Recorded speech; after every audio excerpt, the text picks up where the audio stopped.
So do you want to know what really grinds my gears? We mentioned in the last video that there's been no scientific evidence found between offshore wind energy and harming whales. We also showed that fossil fuel companies have been funding campaigns of misinformation to get you to believe that that's been the case. But do you want to hear how ironic that actually is? Because fossil fuel companies have been directly responsible for an immense amount of whale injuries and even deaths. And I'm not even talking about the role that they've played in climate change. Although that's, of course, too, played a role in things like shifting their habitats and changing their food availability. But do you know how we actually explore for oil? And I'm not even talking about doing the actual drilling. I'm talking about literally just looking for it in the ocean. A bomb factory.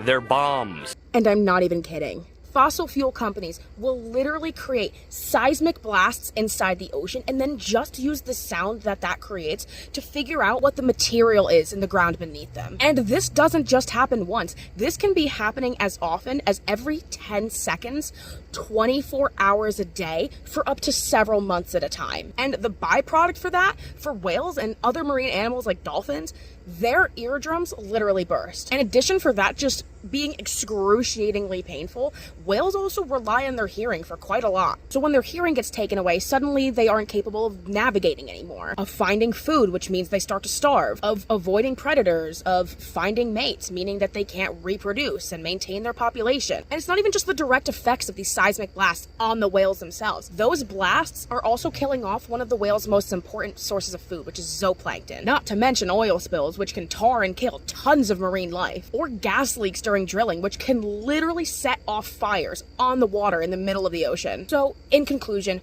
oil and gas drilling and exploration is astronomically worse than any effect that wind energy has had on marine life or on literally any other species on this planet. And I'm saying this again because it's so important.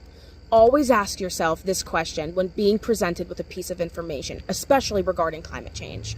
Who am I hearing this from, and what do they stand to gain by telling me this? Because time and time again, fossil fuel companies have acted in their own self-interest in a way that's hurt you, in a way that's hurt me, in a way that's hurt everything around us. That said, as always, please leave us any comments or questions you have about climate change. We're here to answer anything. We're O-Shift Climate Talks, here to help you figure the shift out together.